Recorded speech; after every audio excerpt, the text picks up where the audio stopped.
Music, dance, theater. It's time to take a seat on the aisle with Tom Alvarez. Hear from performers, producers, presenters, and creators who enrich our lives in the performing arts. Who's on stage?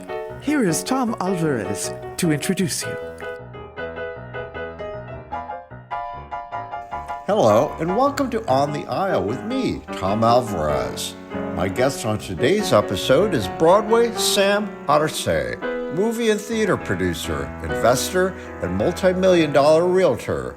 Join me now as I go on the aisle for a conversation with Sam.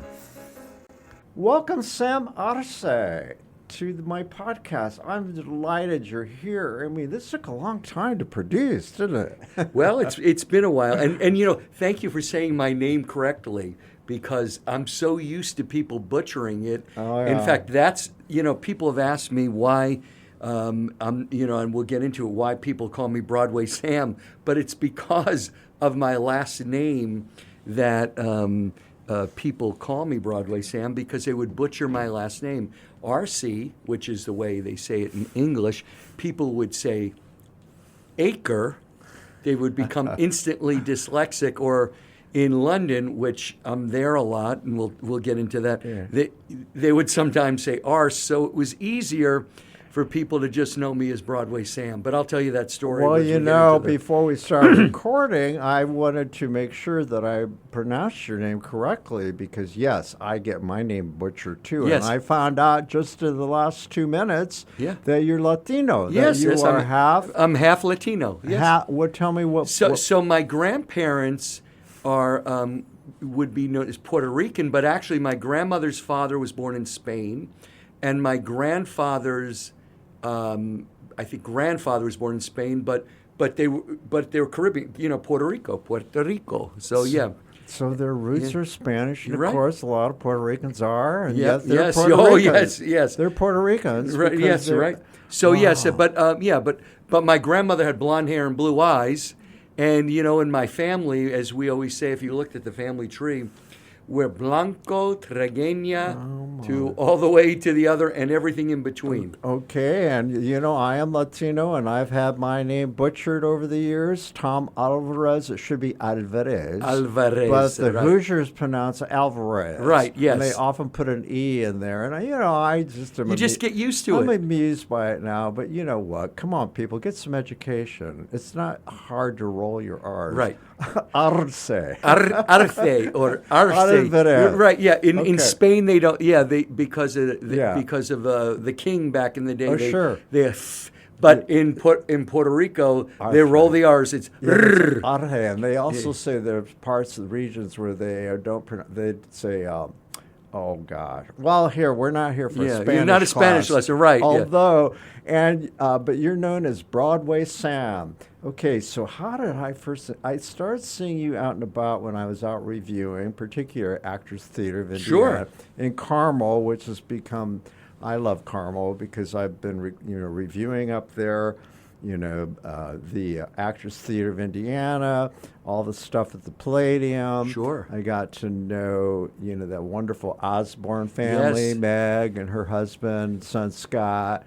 And, so we've crossed paths many times. And, I knew of you, and I always wondered about, what's this Broadway thing? But then, I checked you out, and we started talking, and oh gosh, we have a lot in common. But let's get started. So you're also a highly successful realtor. Yes. So let's plug the business first. Okay, sure. Tell me about your association. Is it which company? So I'm with the F.C. Tucker Company. I've actually, interesting. I've been in the real estate business since 1985. I started in real estate. In New York, where I was a real estate broker. That's how long I've been licensed. I'd like to say I've been in real estate since I'm a little kid, because my dad was in the real estate business. I actually swore I'd never do it. But after college, I was an Army officer, and then it was like, what do I do next? And I got into real estate in Long Island, and where I grew up, I grew up in the same hometown as Billy Joel in Hicksville. Oh, wow. Yeah, Hicksville, Long Island. Still have a home there. You know, if you hear about his songs, you know, only the good die young, Virginia. I went to school with Virginia's brother Marty, Marty Callahan, and you know, hanging out at the Village Green. My sister and I still own a house in Long Island at the Village Green in Hicksville. And, you know, there was that big Billy Joel special that was on, and that's my hometown. So that's where I grew up and went to Hofstra University, was an Army officer, after went into the reserves, got into real estate. But I actually moved here in 91. My connection with the Osbournes was I actually worked for Brad's dad, Tom Osborne, old Tom Osborne, radio guy, you know, and that's right. And he owned AHM Graves Company, and I managed for them. And in the summer of 1997, the AHM Graves Company and the Tucker Company came together, and the FC Tucker Company actually bought out the AHM Graves Company. So I became part of that, was a manager for that company for a while, and then I stayed with that company. And I have been with the company, the combined company, since October of 92. So this is my anniversary month in another few days. So it's 92. And it's just another year that I've been with the company. Have you been living in Carmel ever since you came here? So when I first moved here, I was living in, I lived in Lakeshore Apartments, but then I had a house over, which I still have, in,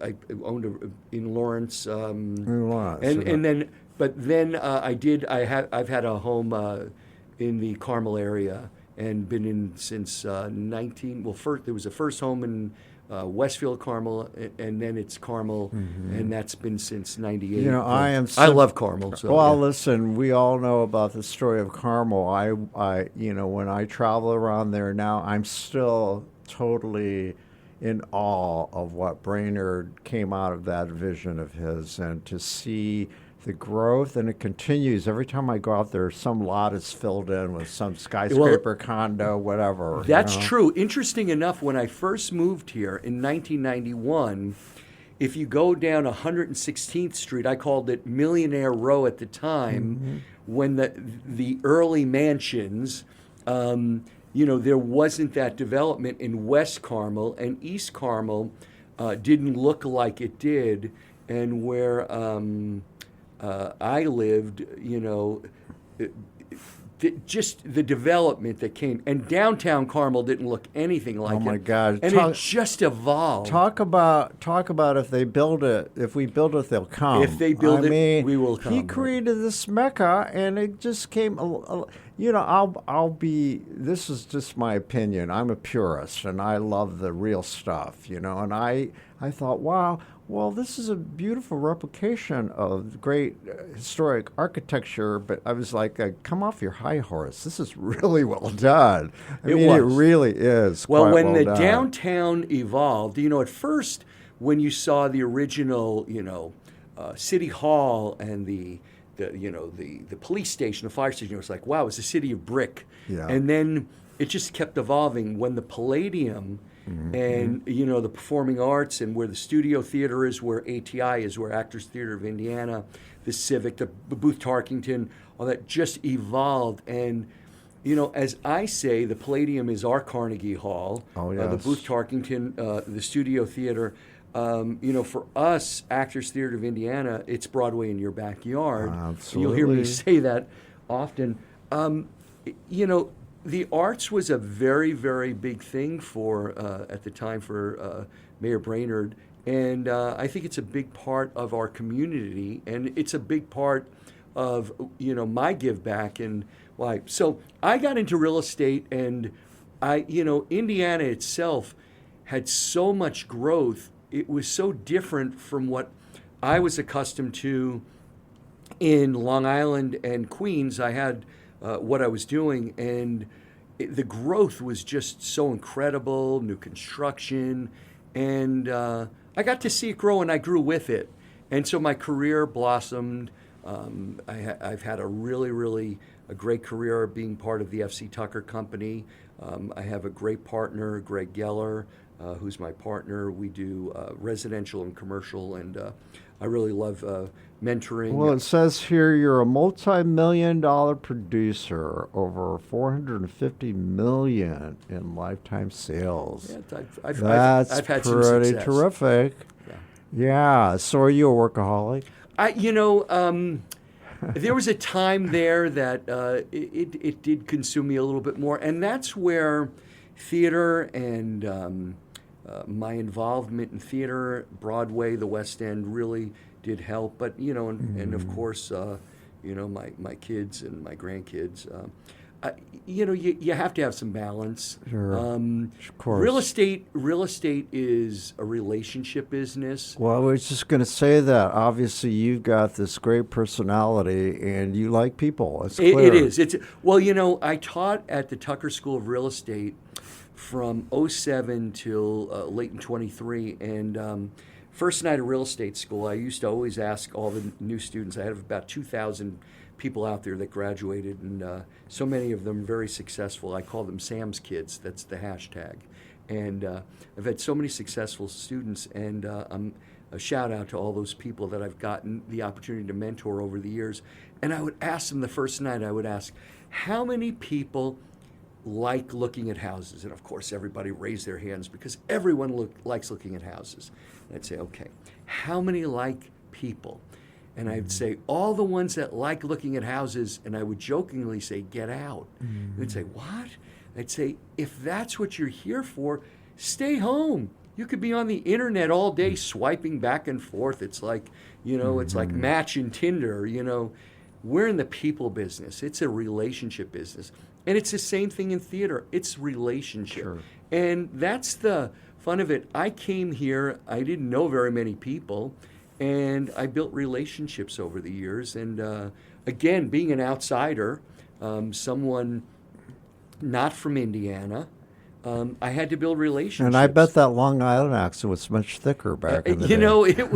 It was a little different. I happen to love it. I wish you'd go into it again. I never had a thick New York accent, but I could do it if I had to. You're an actor. Yeah, right? I can do. Sometimes, people say to me when I'm back in New York, they'll say to me, "You don't sound like you're from here," but I've been here a long time. It just depends if I'm really passionate about. So, Sam, what is it about people? What's your secret for dealing with people, interacting with people? What would you say your secret is? It's hard to say it's a secret. I guess the best thing for me is early on in life and in my career, I was a good student of successful people. And, you asked me a question when we first walked in. You said, "How are you doing?" And I said, "Unbelievable." It covers it either way. I mean, attitude is everything. Every day there's all kinds of challenges. And I have them in my life, ups and downs. And everybody's got them. And in my business, I'm dealing with people's lives. And it's their biggest, especially when it comes to real estate, it's their biggest investment. And I'm dealing with people's lives for so many different reasons.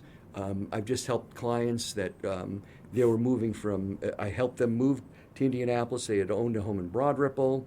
They were friends of my, really close friends of my daughter and son-in-laws, and I helped them sell that home, and they were buying another home. They were moving up to Carmel, ready for their second child, and it's a relationship business.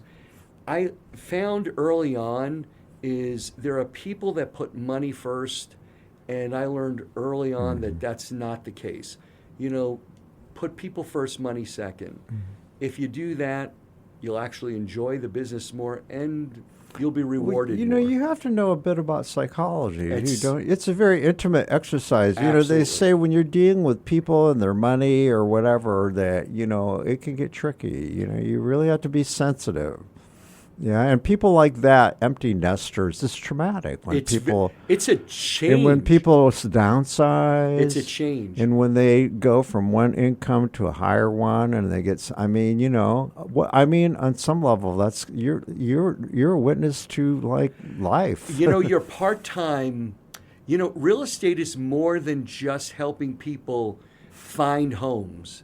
It's not easy. You know, that's one of the things that when I got into the business and as I was mentoring and counseling people, my clients, but also, excuse me, in teaching, that if it was just that easy, you are a counselor and you're helping people. I help people make the best decisions for them.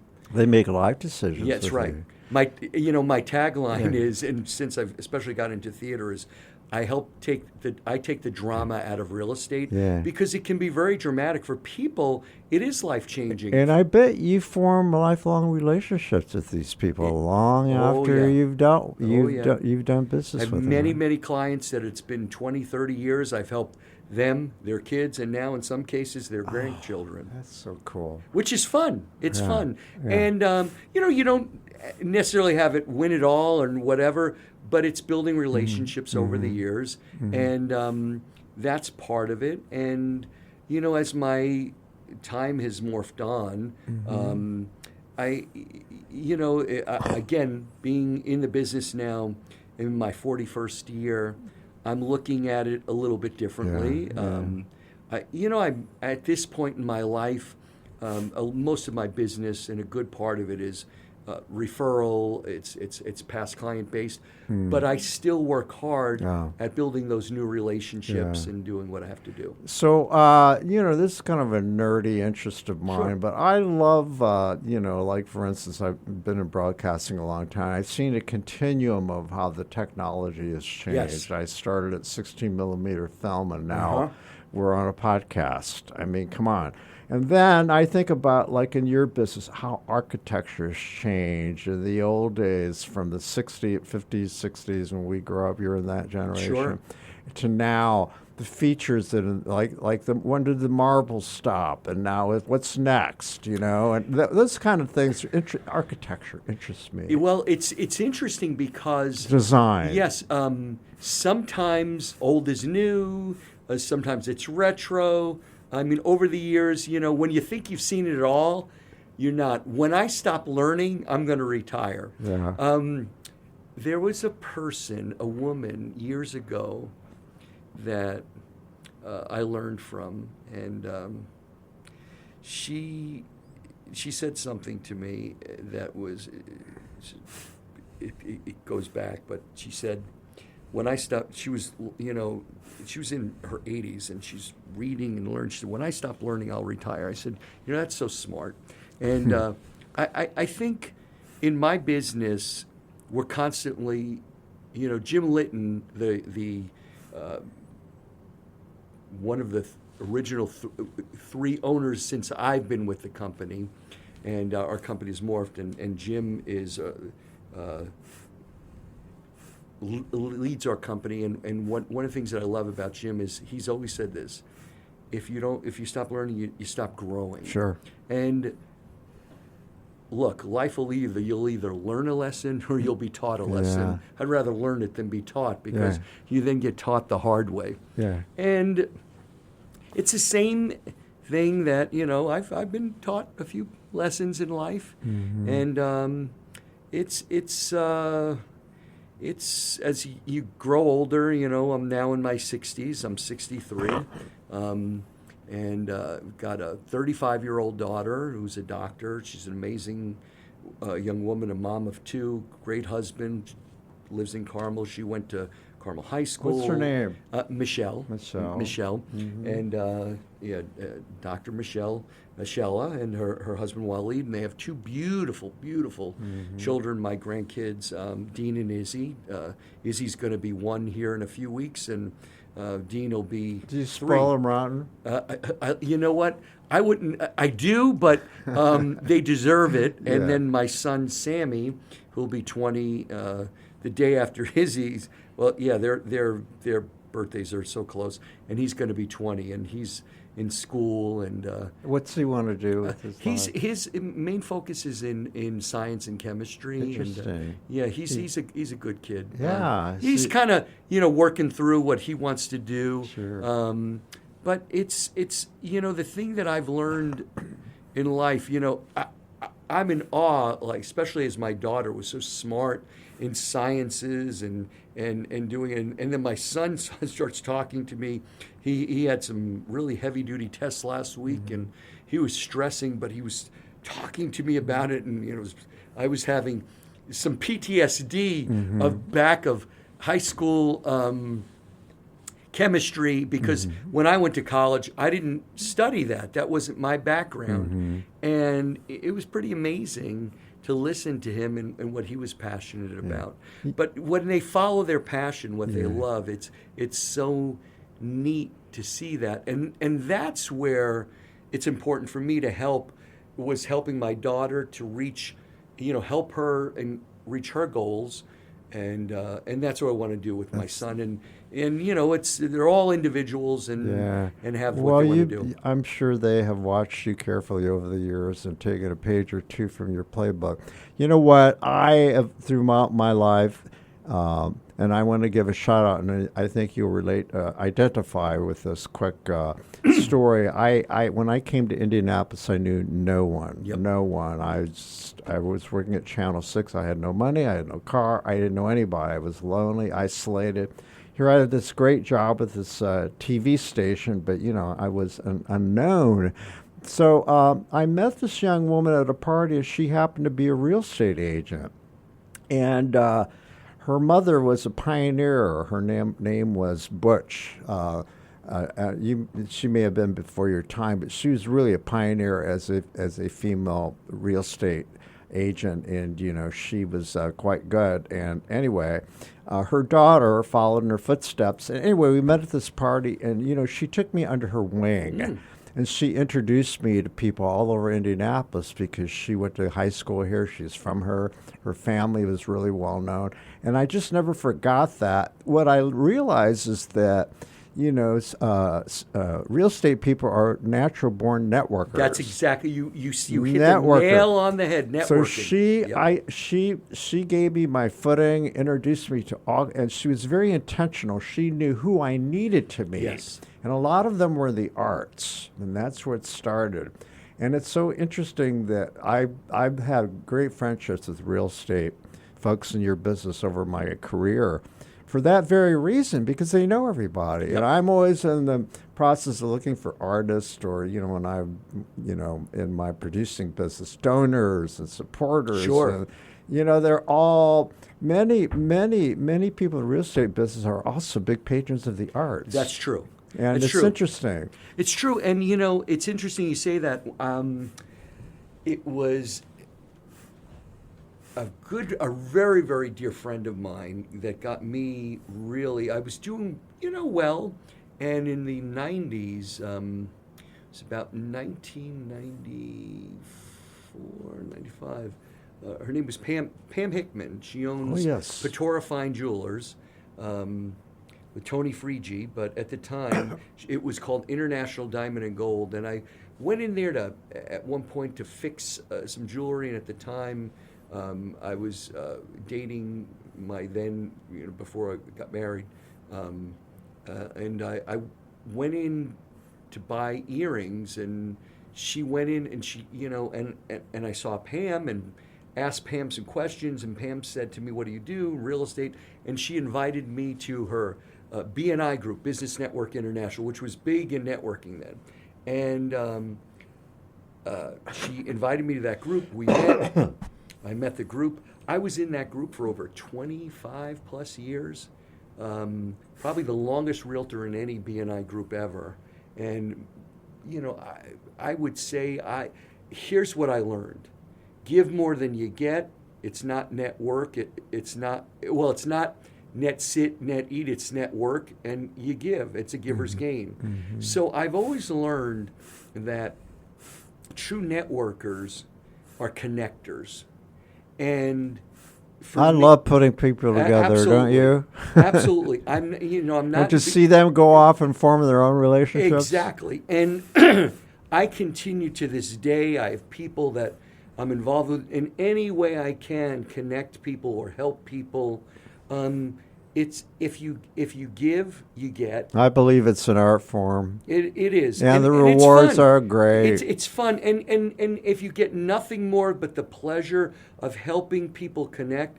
And so being part of Actors Theater of Indiana has been another form of networking. Great segue. I want to talk about the arts. I was checking out your bio this morning, and I thought, oh my goodness, this man has touched a lot of greatness. Well, I've been blessed, I would say, with the opportunities. I've had my ups and downs, and so let's start with the beginning. When you were growing up in Long Island, were you exposed to New York theater? Or yes, I was. Let's start at the beginning about how I got. So my theater beginning started. This is actually a fun story. I was rather young when I was a kid. I played some sports when I lived in. I grew up in Jamaica, Queens, and in Jamaica Hills, a really nice area. And I used to play Little League baseball. My friends played Little League baseball. They were older, and whatever. It was okay. Yes, a Mets or Yankee fan? I was a Mets fan. Okay. In fact, at the time, because I lived in Queens, used to go to Shea Stadium. And I'll throw out names: Buddy Harrelson, Ron Swoboda, Eddie Kranepool. Tommy Agee. This was back in 1969. I actually went to a World Series game. I didn't go to the final game, but I went. Wow. And so I was at that time. Let's see, I was born in '62, so I was 7, yeah. And my parents also. Took me to Radio City. I would go to see movies, and I was very visual. And I actually saw, this was the time when the concept album of Jesus Christ Superstar came out, Andrew Lloyd Webber. Of course. And I used to listen to it nonstop. They had a 8-track tape of it, and they had the speakers, and I used to listen to it. And they actually took me to see the show. Oh, wow. Ben Vereen was in the show. So I saw it. That was my first Broadway show, was Jesus Christ Superstar. Now, the reason why I tell you that is years later, this is before I was doing what I do now, investing, co-producing on Broadway, the West End, doing the fun things I do now. It was... years ago, Andrew Lloyd Webber was at the revival of Jesus Christ Superstar on Broadway. Ricky Martin was going to be doing Evita the next day. They were opening Evita. And he was there the night before for Jesus Christ Superstar, another Andrew Lloyd Webber. And I called it an All Jesus Day because in the earlier day, I saw Godspell, another show that I loved. So I had just seen Godspell with my family, and that night I was seeing Jesus Christ Superstar. Who do I see in the background at intermission but Andrew Lloyd Webber? Now, this is before Hamilton. And I'm having my Hamilton moment before, in the room when it happens, and I'm not going to give away my shot, but I'm having an epiphany. I'm saying, that's Andrew Lloyd Webber. I'm going to go up and say something to him. So I had my playbill. I went up to him and I said, Lord Lloyd Webber, I wasn't Broadway Sam, I was just Sam. And I said, my name is Sam. I just want to let you know that I absolutely love this show. I love your musicals. I've seen them all, except I didn't love Cats. I'm putting that on the record. I did not love Cats. I saw it other than Memories and Betty Buckley, who I've met numerous times. who I absolutely love, I want to tell you that that is not my favorite show, although the Jezebel thing that's coming out is supposed to be terrific. That was not my favorite show, but Jesus Christ Superstar changed my life. It was my first thing. So I said to him, this was my first show I ever saw when I was 10 years old. And he said to me, well, now you're just aging yourself.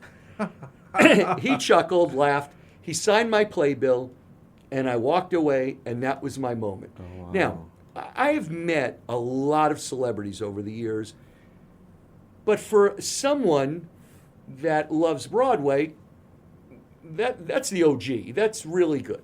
So I walked away, no problem, all good. That's like a Catholic going to Rome and meeting the Pope. It's like, well, yeah, I don't want to be sacrilegious, but it's the Broadway Pope, or the Broadway Godfather. I almost kissed his ring. That's what's called a rarefied experience. It was definitely a moment. Circle back later, I'm now in the business. We had done Be More Chill, another show, Joe Iconis, great guy, good, he's done some really neat musicals. It's a musical I was very passionate about, especially because of my son, and he loved the music. And at that time, I wasn't co-producing, I was investing in it.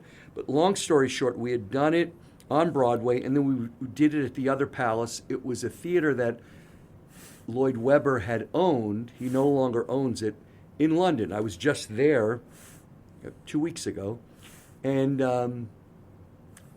I saw him at MJ, the Michael Jackson musical. I just had dinner with one of my producing partner friends, and I walk in, there he is with his little posse at MJ. Now, I have my Broadway Sam shirt. He's not going to remember me. He's not going to remember anything about that meeting, but he's going to remember the night because it's the night before the opening of Evita. I said, I got a minute. I'm going to say something. I said, we meet again. I said, you won't remember me, you won't remember the night, but you'll remember anything about what I said, but you will remember this. It was the night before Evita. I met you. I told you that, it was my first show. I want to tell you, you inspire me so much that I got involved with investing in theater on Broadway, in the West End. I'm now co-producing shows.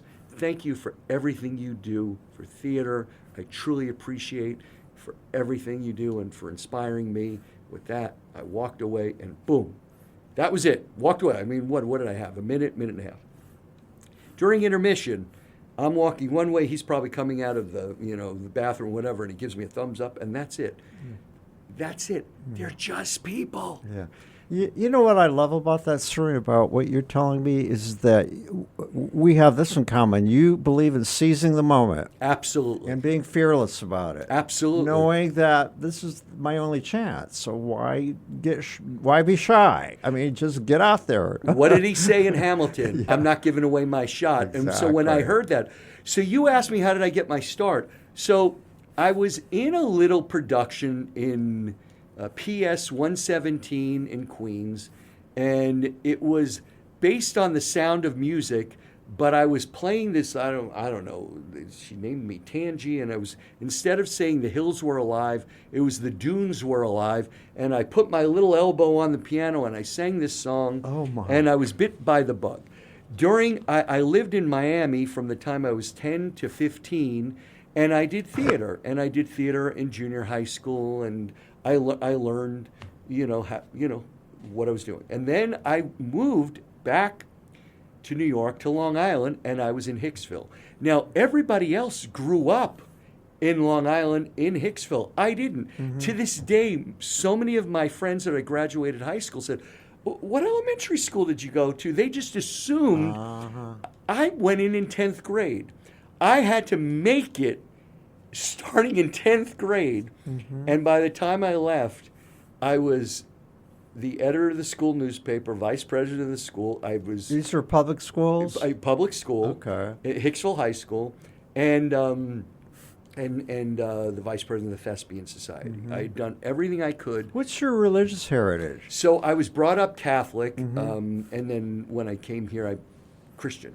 Okay. But what was interesting, even then, I was kind of I had friends that were part of a church that had a really good theater program that I wasn't involved with as much. I was involved with the school program. So I did all the school theater from all through high school. Mm-hmm. Then when I went to my first summer out of high school, I got involved with a semi-professional group. And I started doing some dinner theater. Then it was a professional group. I even did Damn Yankees at Lincoln Center. I had no idea that you had a theater background. Well, Went back that far. I was taking dance with a Gillespie. I had a. Did you get training as well? I had training for music. I did everything. I was at what was known as the Harry Chapin Theater, but I realized, again, I was 18 at that time. This was the year of Fame, the movie Sure. Fame, 1980. I was straight, which at that time loved my brothers and sisters that were not sure, and at that time it was very hard. Sure. If you weren't, and I was very protective of my at that time gay brothers and sisters. Yeah. But it was hard because I would get picked on.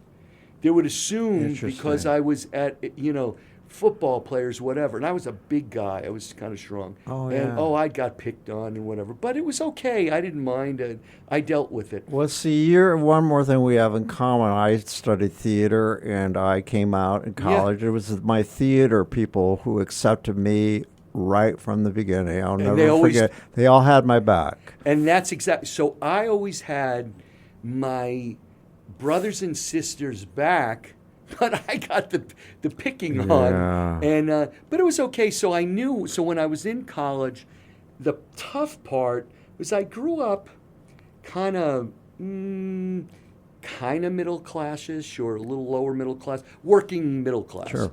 And I realized, what's life going to be like? It was a tough life to do that. So what did you do back then? Well, you took the tests. I took the police test, got a 99, NYPD, Suffolk County. And I did a pivot. After doing what I was doing in theater, I was like, this is wonderful, but it's not a life that I think I can sustain. So what I ended up doing was I ended up pivoting. I ended up joining Army ROTC after my first year of high. Yep, yes, it was a big pivot, and I stopped doing theater, and I then became an Army officer, finished college, and after that it was like, well, what do I do next? And that's why I got into real estate. But I always was involved with shows. My love for theater never stopped, so I was always supportive. Was that your parents who made you realize you need something to fall back on? I don't know it was much as my parents. My mom and dad were divorced. Mm-hmm. I've been working since I'm a kid, and I didn't put that on my kids the same way. I've been working from cutting lawns, babysitting. I worked in an Italian restaurant when I was 16. Goldman Brothers when I was a little older. Then UPS. I hustled. Well, that's the boomers. We all had that work ethic. Came from doing all those. I had to, but I didn't want. What I wanted for my daughter was her to pursue her education, and she's a doctor now, and it served her well. For my son, it's the education, because what was happening was it affected me. It was good and it was bad. I had to work to help myself through college because I did not have that. And it's, like I said, it's a double-edged sword. And but it's wonderful that you created this career and the income to support your daughter so that she could focus on. I'm thrilled that I could do it. What a wonderful way. I mean, I'm thrilled that I could do it. And so when I was on active duty, I got called by the NYPD, and so I couldn't take the job. And then I came out, and I actually I was in the Army Reserves. I was doing telephone sales. Then I got into real estate. So you could have been a New York cop. Could have been. I'd be retired with a great pension. And then while I was in real estate, my first year I did really well. And then I got called by Suffolk, which was the highest paid. You would have made a great Officer Krupke. The West Side Story. West Side Story. For those yeah. listening who don't know who actually, that was. Actually, I did that. We did scenes from it, and I was more of the other parts because I had longer hair, and there's pictures of me. Yeah. But so I never after that did theater again, other than fun stuff. It's funny. Over the years, I would do spoof comedy things, stuff for skits for the company, whatever. I could. You still had it in you, though. Oh yeah. Well, Did you go to shows? Oh, Okay. Hundreds of Here, but New York. You went to New York. So that's how people would always come to me and say, "What shows? What do I see? What do I do?" And I wouldn't call myself a critic because I don't try to do that like you would do. But people would come to me and say, "Well, what could I see? What's appropriate?" And this was before Facebook, and people would say, well, if I was going to New York, what would I see? What would I do? And I have a collection of theater memorabilia that would shock people. I bet your playbill collection is out of it's this incredible. world. I have one, but nothing like yours. Mine is all hand signed, and I have the provenance Do you pictures. have them in binders? They're in binders. Oh, God. They're in leather binders, and I have doubles. And so recently, as we're doing our galas, as the shows come up, I've been putting them out, and I get them. How many Broadway shows have you seen? I haven't counted, but really, the most I've seen in a year, close to 100, because sometimes I see 9 in a week. And I've been as much What as... is your limit? How many shows can you see in one day? I'll see if we match. Well, the most I've ever seen in one day is 3, because that's the most you can. When they do a special time, they've done it like I said. It was one where they did David Copperfield, and I did 2 others. But 2 is the norm. Did you ever see 3 Broadway shows in a cabaret at night? I've done, where I go to 54. Go to a nightclub. I've done that. Yeah. I'm That's pretty. A lot, it's a lot. Yeah. Now, usually I try and mix it up. If I'll do a play, I like to do a musical. Gosh. I don't know. We could go on forever about shows. Yeah. So that's my thing, Sam. Wow. And so. In fact, recently, when I was going for my new show that it's in development, 13 going on 30, which I'll tell you about, but I stopped in New York for an overnight, and I saw, some will call it Waiting for Godot, and some will call it Waiting for Godot, tomato, tomato, whatever. But it was with... Keanu Reeves and been seeing a lot of publicity about it. It is, and it's a play about nothing. Oh, wow. It literally is. But to see them, Alex and Keanu together, was amazing. And I got to meet him after, and it was the night before opening. And I have friends that are co-producers on it, and to me, it was worth it just to see them together. And there were little things that. Jamie Lloyd allowed them to do that gave them that twist of the times they were together in they said their they've past. been saying in interviews that that what you see on stage reflects their friendship. It does their chemistry, their love for one another, and that's that's exactly why I went. That's their own. They put their stamp on it. If I hadn't seen them in it, I don't know that I would have enjoyed the show as much. Well, you'll have to agree that casting them in that was brilliant. Oh, it was. Well, that's the one. Yeah. The people I know, and from the financials, it wouldn't have worked if they didn't have them in it. It wouldn't work. Yeah. Well, the wealth of knowledge that you have about the theater just based on just seeing shows alone. I mean, That is it's a remarkable story, and that's one of the things I noticed why I wanted you on the show. I follow you on Facebook, and I don't believe. I think you probably make a great critic. Now I don't call myself a critic because I come from TV. I see myself more as a reporter. Yes. Because I like to take into account the whole experience. I like to put people there. I like to look at the audience and see what are they that's doing. more how I am. Yeah. Yeah, and I love it when people are like totally, their eyes are big and they're totally focused on what's going on.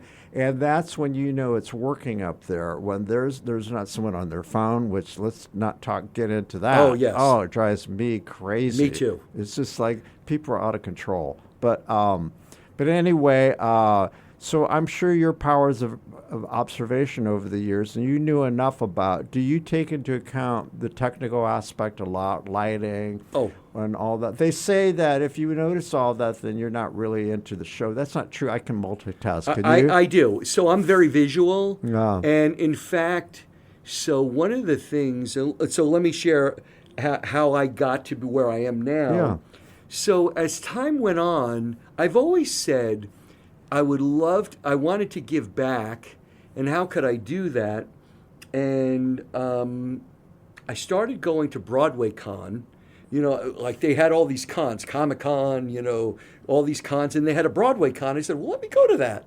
And I would go to these Broadway cons, and I went, and that's where I met some other investors, people that invested in Broadway. So I started researching that, met some people that were producers and co-producers. I started to I called it edumacating myself. And I saw some shows that were coming to Broadway. At that time, it was Getting the Band Back Together, The Prom, some of these things that were coming at the time. And I said, I'm going to go see these shows. And in previews at the time, there was a show called Getting the Band Back Together. And there was something about it. I just connected with it from high school and whatever. It was a funny show and music. And at the time, an old friend, a girl that I used to date from college, wrote in Facebook, I'm going to my friend's husband's show. And I said, oh, you know Ken Davenport? He said, no, I know Tracy, and Tracy happens to be from Batesville, Indiana. Crazy Indiana thing. So I said, can you connect me? He said, Sam, I know Tracy, but I don't know Ken. So like you said, I'm the type. I go to see the show, I'm liking it. I walk up to Ken. I said, Ken, you don't know me. So I introduced myself. He hands me his cards. We get to talking, whatever. And, $20,000 later, I'm involved in the show. I'm going to say this. Best $20,000 I ever lost because I got an education. Now, that $20,000 I made more money on because it was the way you think, my friend. Right, because it was the introduction into the business, and I met the right people. Exactly. And I met, one of my best friends and partners, Scott, and, my friend Mary and Daniel, the one who recommended me, hey, Sam. And by the way, I'll tell you how I became named Broadway Sam, but what happened was you start meeting people. Of course, once you start investing, everybody's at, you want to come into this, into that. There's not a Broadway show that's out there that I couldn't be involved with. What I became good at is learning how to look and read. And because of real estate, I look at the investment and look at the numbers. What's the first thing you're looking for? Tell me, what's the first thing you're looking for? Someone gives you a tape or a recording or whatever. So there's a number of things. It depends on how the show comes to me. So right now, if I'm looking at it strictly as an investment, I look at the numbers. I look at numbers. I look at what's the evolution of the show? Where's it going? Who's in it? Okay, well, you're talking about seeing a show before you invest. I'm talking about there are a couple of ways that you can be introduced. I'm talking about, do you ever get unsolicited tapes or recordings? Yeah, all the time. People hand them to you. Well, no. So they usually will get in touch with me and they say, hey, I was on a Zoom yesterday, and usually they want to schedule a time. They'll send me a deck, a prospectus about the show, and then I'll look at that, and they'll basically talk to me about the show. A pitch. It's a pitch deck, pitch deck. And but I want to have a relationship. I want to talk with you, and I do a lot of due diligence. Yeah. I'll usually see it. A lot of times I go to readings before the show while it's in development. That's that. If a show's already been passed and it's going to Broadway, like some of these shows, there's a lot. It depends on where the show is. I have 2 big ones that are in development that I'm actually very heavily involved in. 2 more that are in development that are a little less further along, but that I'm very passionate about. But I'm very involved in it, and people don't realize that shows do not happen overnight. Hamilton, which came out in about 2015, started around 2007. It wasn't Lin-Manuel pulled it out and it came. Mm-hmm. He had an idea. He read a book. It took him a year to write almost one of the songs. It took time. Shows take time. In fact, if you're rushing something to Broadway, you're rushing something to fail. That's one of the reasons why I got a master's degree in my first time out in learning on what works, what doesn't work, and the pandemic has changed things. Mm-hmm. So for those that want to invest, it's always good, to talk to someone. Same thing with co-producing. I'm a lot different than a lot of the early co-producers that I just first learned with. I always have skin in the game, so my money is in with my investors. It's very rare that I do not have my own money in a show. And so there are shows that I'm co-producing right now that are in development, one of them being Super You, which is an incredible show with the lead producer, Melissa Jones, and the genius Lords Lane that is developing. We've had concerts. In fact, Lucy Jones, who I'm doing 13 going on 30, who's a star in London, did a concert with us. It's a development. Yes. It's occurred to me, with folks of your resources and your business, you've got a couple businesses. You got the risk. Yes. I'm sure you have to have help with all the cash flow issues. Well, everything that's going in and out. I mean, that's like big. Well, so anything and keeping track of all that. Yeah. So anything that's done, the investment itself has general managers and accounting and whatever. So we see, one thing about theater on Broadway is it's pretty transparent.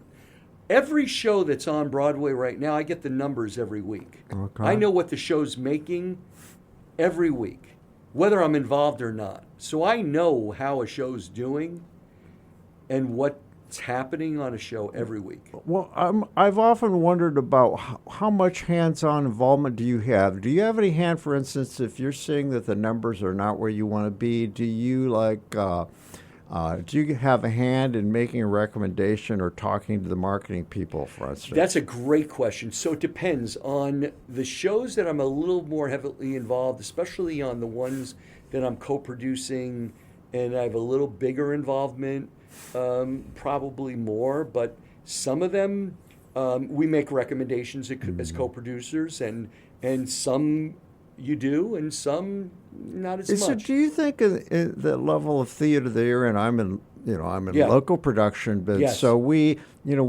pay attention to in terms of marketing. Yes. But is it overall that business? It's still a crapshoot as far as ticket sales, right? Are there no certains? I would say in Broadway. One thing I will tell you. Ken Davenport is a good example. I mean, he's very transparent. I did a show called The Beautiful Noise. That's a Neil Diamond musical. Sure. Did okay on Broadway. Would have loved for it to have done better, but it's killing it on tour. Some shows use Broadway as its means to do well on tour.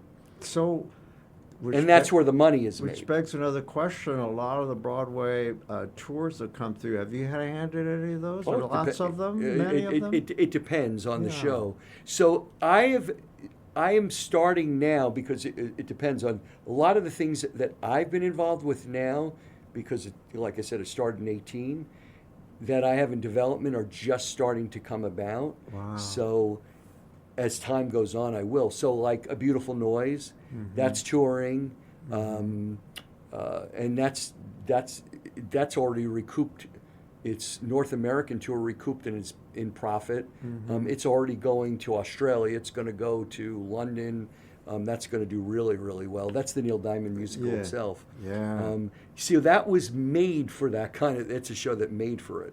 I'm hoping that you will take a listen to a interview I just did recently by the time yours airs. But anyway, with Michael Lambon, producer. He won 2 Tonys. Yes. His most recent nomination was for Operation Mincemeat. It's a great show. My partner, one of my friends, is on it. You probably know him or have gotten involved with him or know of him, or you all people know.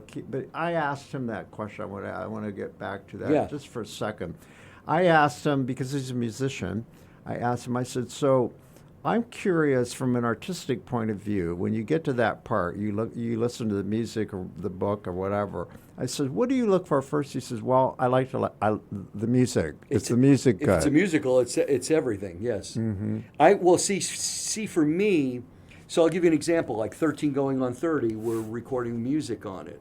And the music for those where this is audio only, you can't see, but you're holding up a program. Oh yeah, this 13 Going on 30, the musical. This is the musical. One of those big glossy programs. Oh yeah, this is so you have to pay $25 for. So this is in London. They do it bigger.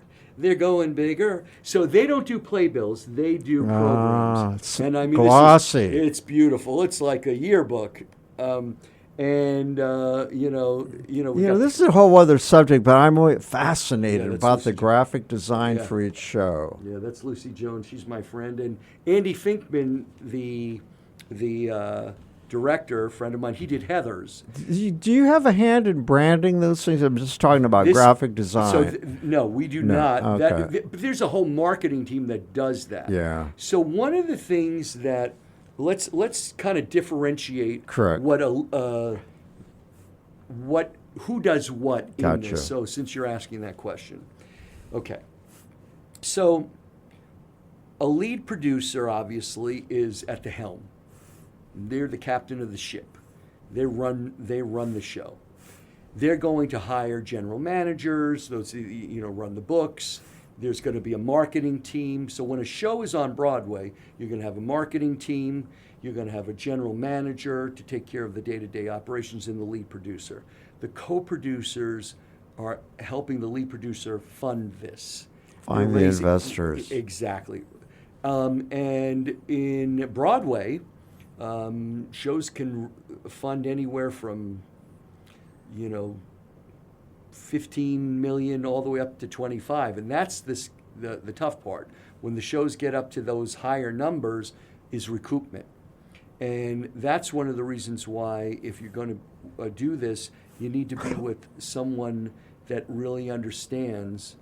Because, look, if you're going into theater strictly to make money, then you're going into theater for the wrong reason.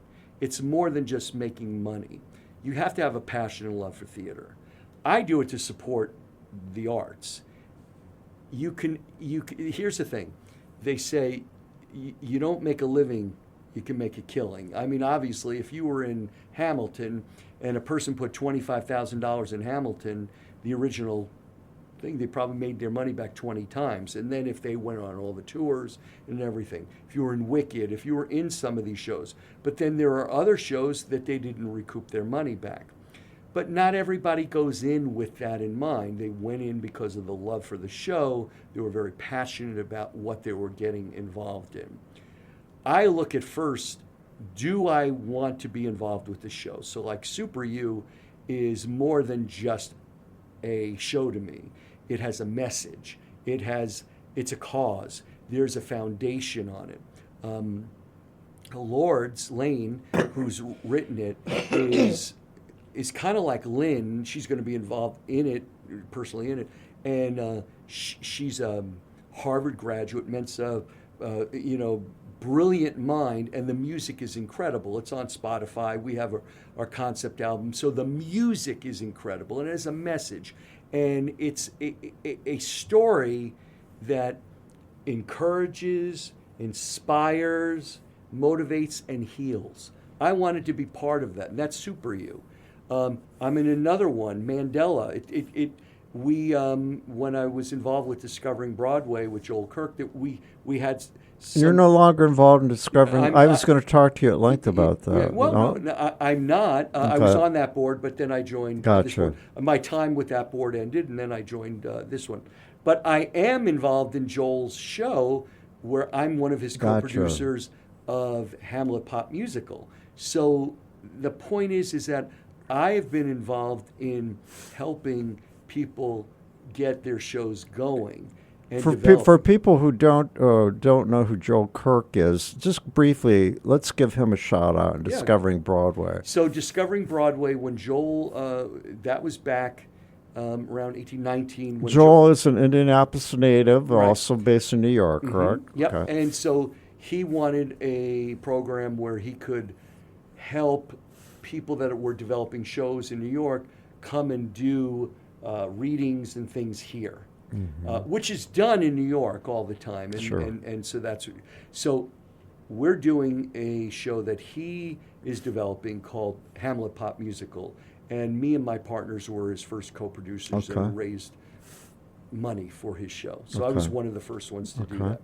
And but I have another show, Mandela, which we've already done at the Young Vic. We're now in its final rewrites, working on the new director, and we'll be going to the next steps of that. That's actually with the Mandela family, and that's going to be an incredible musical.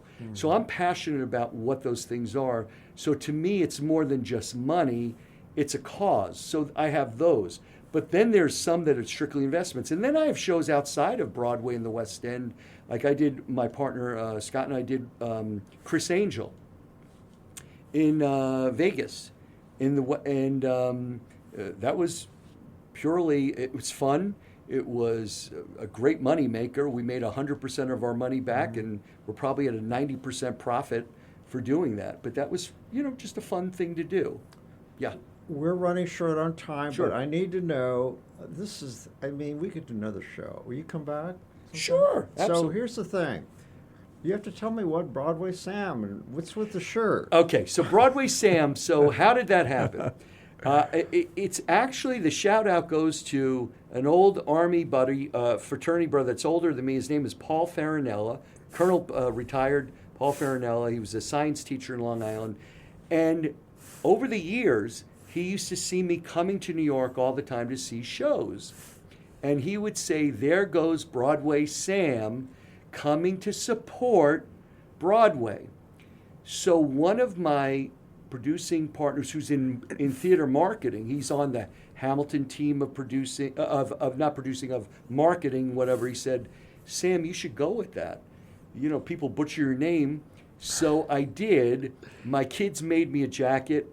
The team at Tucker Marketing made this logo, and then we just made it, and then I hashtagged it. I started using it. It's got, for those who can't see it, as little theater lights, right, marquee lights around it. So they started calling me that. All the actors call me that.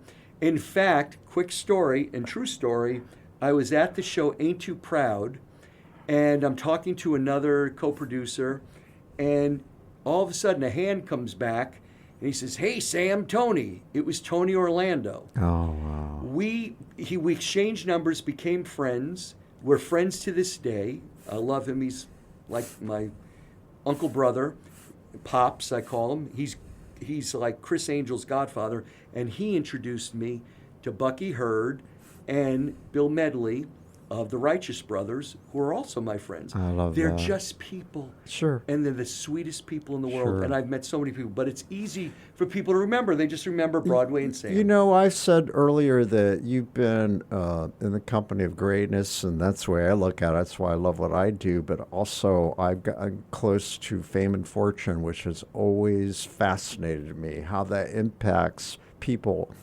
performers, entertainers, people in show business. It affects people in different ways.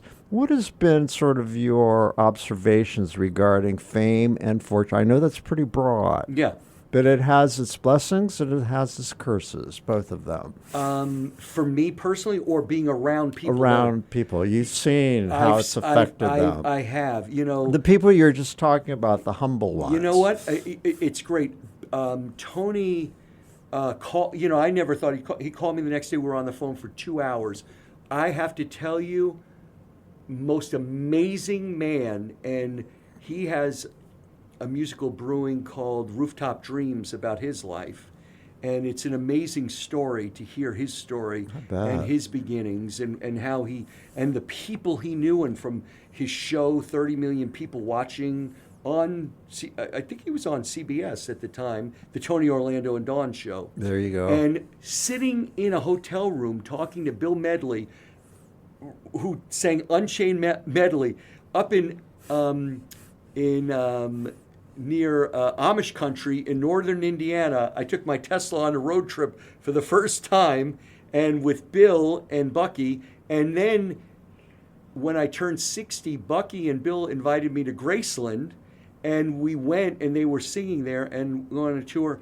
But Ben Vereen, who I know, calls me Broadway Sam, and who was the first Broadway actor I saw on Broadway, and I met later on. And when he came here at the Palladium, he was here in his tennis shoes. He had just had a foot operation, and he saw him, and he was like, they're just people. Yeah. I have met some of the most famous people that have been humble. I've met a few stinkers or two. I won't name them. Sure. But the neatest thing is I've had the blessing, because I treat them like people. Yeah.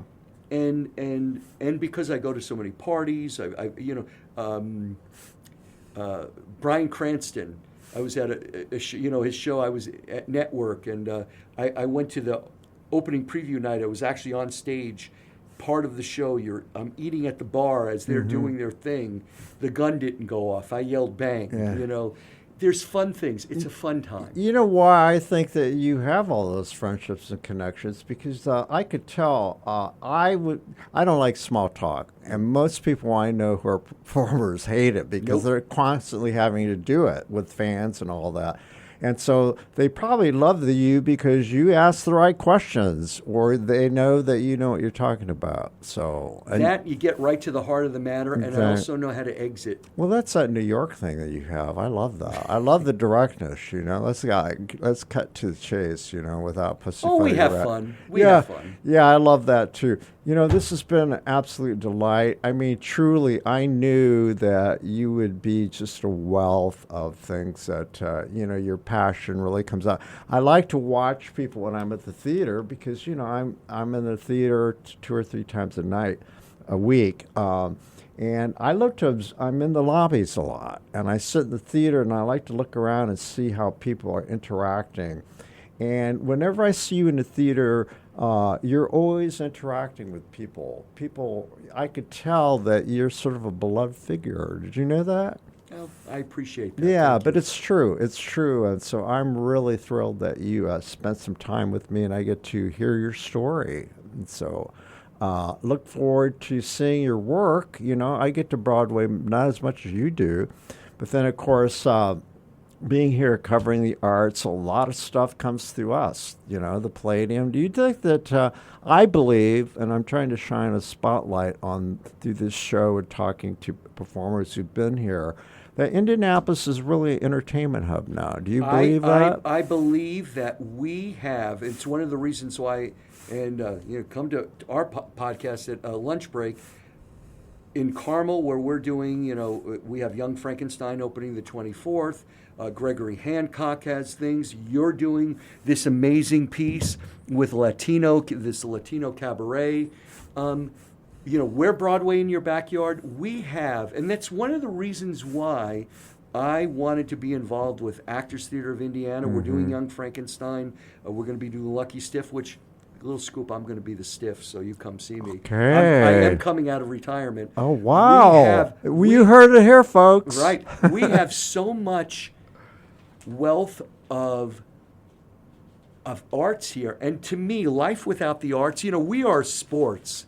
But life without the arts would not be worth think living. about it. I have to give credit to sport. It's the arts and sports are the only place you can go to these days and feel safe because you don't know the politics of people on the other side of you. And I don't really care. And it's such a refreshing thing to be in a place where you can just feel safe, to just relax. A 2-hour vacation, just forget about escapism. Anything. Escapism. And I don't even know where to begin about trying to get people off their couches. There's nothing like live performance. I agree. Right? I understand about people's the comfort of their home and Netflix and binge watching, but when you see a live performance, the connection that you have is so integral, and being around with other people, that connection, and the fact that you get to just escape. It's like check your problems at the door, whatever. Sometimes I can go in with things on my mind. I mean, my dad's in the hospital right now, and, the things around. I can, in the back of your mind is working the challenges out, but you're giving your mind and your body a rest, and you're enjoying life a little bit. And that's the balance we all need. Because without that balance, we're just living day by day and just ticking. Because the only thing we have, we can save money and we can spend money. But with time, we can only spend it. You can't save it. It's like they say flowers are the best gift you can have because, they're very immediate. That's right. Well, and time, you can only spend it. You cannot save time. And when you see a performance, you're never going to see another performance quite like that ever. Nope. And the memory of that you can savor, right? I can't imagine all the stuff you savor in your head. It's in my head. I pull it back. You pull files out? I pull them out of my head and experience, because they're exactly what you said early on. They're experiences. And as I visually see those experiences, I want, if I can remember when God decides to take me, those experiences of my life. And they can be life-changing. They can change your life, something you learn or move by, right? Well, thank you so much, Broadway Sam. And we're going to have a part 2. So I look forward to hearing about your next adventure in New York. All right. And with that, take care. Thank you. God bless you. Our thanks go out to our media sponsor, Urban Times. Urban Times is a monthly news magazine which serves as the official newsletter for 15 Indianapolis neighborhoods, offering news about development, arts and entertainment, and from the business community. Thank you for joining me on the aisle. Please subscribe to my podcast, and if you want to hear previous episodes, find them on the All Indiana Podcast Network, or listen to them wherever you get your podcasts. This is Tom Alvarez. Who will take center stage on the podcast next? Your seat on the aisle with Tom Alvarez awaits. Follow Tom on Facebook, Instagram, Twitter, and TikTok, and make sure to visit tomalvarez.studio. Watch Tom every other Thursday on Lifestyle Live on Wish TV, and make sure to listen every week here on the All Indiana Podcast Network.